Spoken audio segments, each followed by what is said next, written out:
Olá pessoal, bem-vindos. Se você chegou até aqui, você já sabe que estamos lendo Pensamentos para mim próprio, do Imperador Marco Aurélio, um livro de meditações profunda que ele fazia diariamente enquanto estava no seu campo de batalha. Você também já sabe que ele está nos mostrando um caminho para que a gente possa ser um homem livre, livre de paixões, livre de angústias, de coisas que não dependem de nós.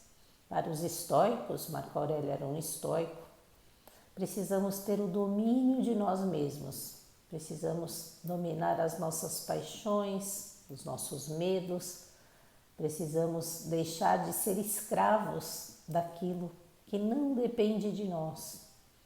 Então, hoje estamos já bem no finalzinho desse livro. Se você chegou aqui agora, você tem a possibilidade de voltar lá no vídeo número 1 e começar a ler o livro por você mesmo, acompanhando aqui os comentários.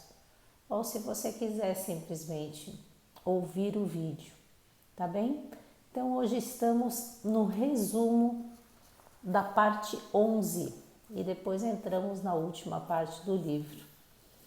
Que pena, né? Mas que bom também, porque estaremos em breve lendo outro livro e sempre temos essa possibilidade de lermos novamente esse livro. Aliás, eu recomendo muito, passado um tempo, você reler o livro. Você com certeza, assim como eu, vai ver coisas bem interessantes que não chamaram antes talvez a sua atenção. Especialmente se você cresceu como ser humano, você vai reparar pequenos detalhes.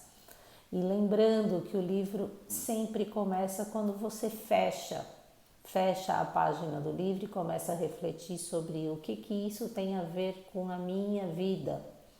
Ou quando você fecha esse vídeo e ao invés de você pensar em mim, você pensa em você mesmo. Vamos lá então? No capítulo 11, ele nos fala sobre a propriedade de uma alma racional. E ele diz que a alma racional é aquela que vê a si mesma, que articula a si mesma, que se molda, ou seja, a gente colhe o nosso próprio fruto. Precisamos regar a nossa plantinha, fazê-la crescer e colher o nosso fruto, nada que depende de outras pessoas. O que mais? Ele diz que em toda parte e aonde quer que a gente vá, a gente tem que ser completo, sem deficiência, ou seja, fazer aquilo que foi proposto para a nossa existência, viver a nossa alma, né, a nossa essência, considerar que ela é que deve estar no domínio do nosso corpo. E ele diz que é próprio da alma racional, então, amar aos próximos quanto a verdade e o pudor, e nada mais do que honrar a si mesma, que isso é próprio da lei, da grande lei. Bonito demais, né? O que mais ele nos diz? Que nós precisamos então, né, prestar atenção à nossa vida inteira, parte por parte, não menosprezar nada e saber que da mesma forma como a alma, né, ela é preparada o tempo todo por nós quando estamos conscientes de que somos um ser finito e, portanto, o nosso momento é o aqui e agora, nós precisamos estar prontos para um momento que vai acontecer a separação da nossa alma do nosso corpo. E se eu sei, e ele sempre repete isso, se eu sei que a minha vida é tão finita nesse aqui e no agora, muitas coisas que hoje me fazem, por exemplo, sofrer, eu vou relevar e vou dar importância àquilo que realmente é perene. Ele nos diz também que precisamos estar socializados. Lembra disso? Sempre, nunca devemos nos apartar de outras pessoas. Então, qual é o nosso ofício? Ser um homem de bem. E como a gente vai ser um homem de bem, ele nos diz isso. Vamos ser um homem de bem em ação. Para isso também precisamos partir de estudos como esse livro, estudos da natureza universal, perceber o que existe à nossa volta, ler a natureza e saber que faz parte do homem essa natureza animal e essa natureza, né, mais divina, e fazer o tempo todo essa escolha, que é com o que vamos nos relacionar conosco mesmo e com os outros homens, ou seja, sempre se relacionando com essa parte divina. E aí ele nos deu várias frases, citou a história da tragédia, da comédia, a importância disso no teatro, e ele cita então através do teatro diversas frases importantes. Uma delas é que precisamos seivar a vida, a nossa vida, como uma fértil espiga. Porque está claro, né, para nós já que você não tem como fazer uma semente, por exemplo, crescer se ela não for colocada embaixo da terra, tiver que enfrentar essa obscuridade, essa dificuldade e romper, que é bem difícil, né, da terra em direção ao céu, e para isso a gente precisa colocar água, iluminar as coisas, por isso o uso da nossa razão, precisamos iluminar as coisas que não vemos e aí fazer essa planta crescer. E ele diz algo muito importante o tempo todo e diz novamente nesse capítulo que é: agora é o momento em que nos encontramos que temos tudo para desenvolvermos a nós mesmos. Eu vou me desenvolver mais para frente, quando eu parar de trabalhar, quando eu tiver mais tempo, aí eu vou parar para estudar um pouco mais a vida, para filosofar, lembrando, né, filosofia, filo, amigo, sofo, sabedoria, ser o amigo, a busca da sabedoria, filosofia. Não, ele diz agora, nesse momento, tudo que acontece na sua vida, aquela dificuldade imensa que você está passando, é aonde você tem a sua lição, a sua prova para aprender.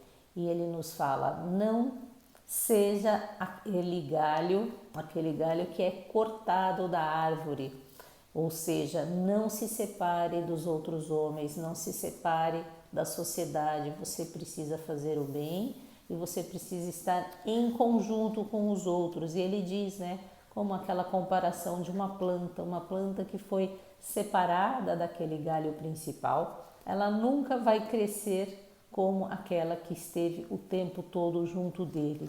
Então, ele diz aqui: guarda-te a respeito de duas coisas, lembrando aqui.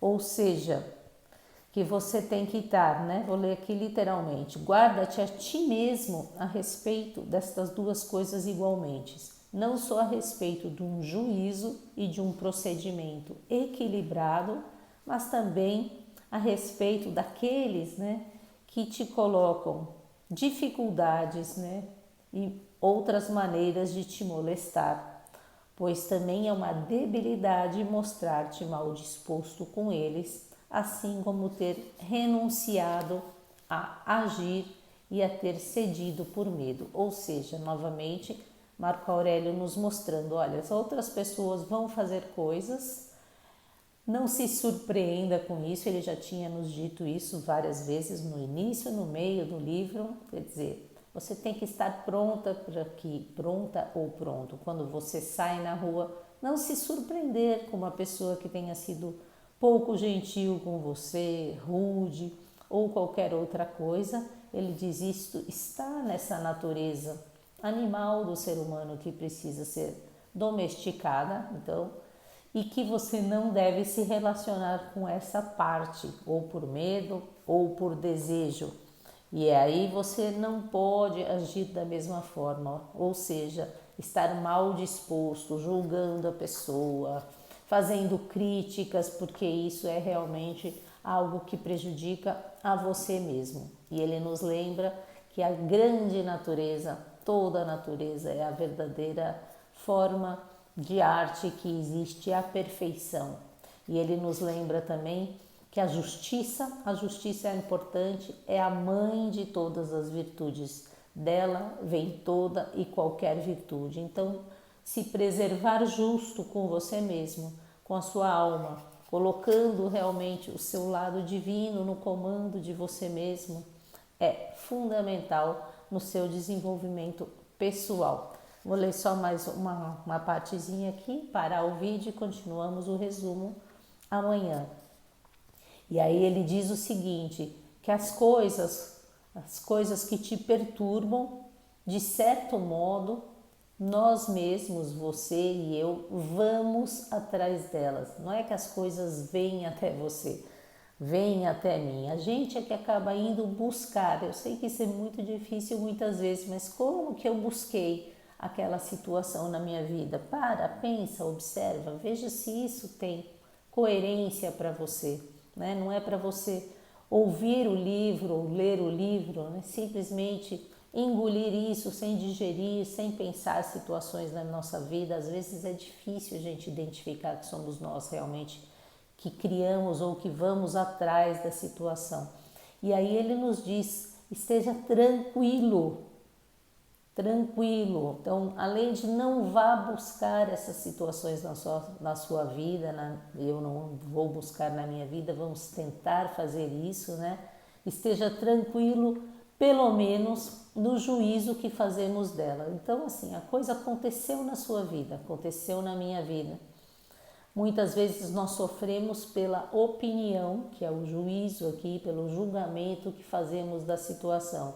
Se você ou eu nos permanecermos imóveis em relação a isso que está acontecendo, sem perseguir essa situação, às vezes ficar voltando nela, por exemplo, na nossa mente, né? A gente não consegue deixar de se perturbar. Precisamos, então, ficar imóveis para evitarmos essa perturbação. Eu vou parar por aqui, pessoal. Continuamos amanhã. Lembra de, se possível, se você gostou, curtir o vídeo, fazer algum comentário, contribuir inclusive com quem está lendo. Às vezes você tem uma reflexão pessoal que você quer compartilhar, alguma coisa que você viu, que você vivenciou. E é sempre muito bom para todos nós que estamos lendo. Beijos para vocês, pessoal, e até amanhã, se Deus quiser. Bye, bye.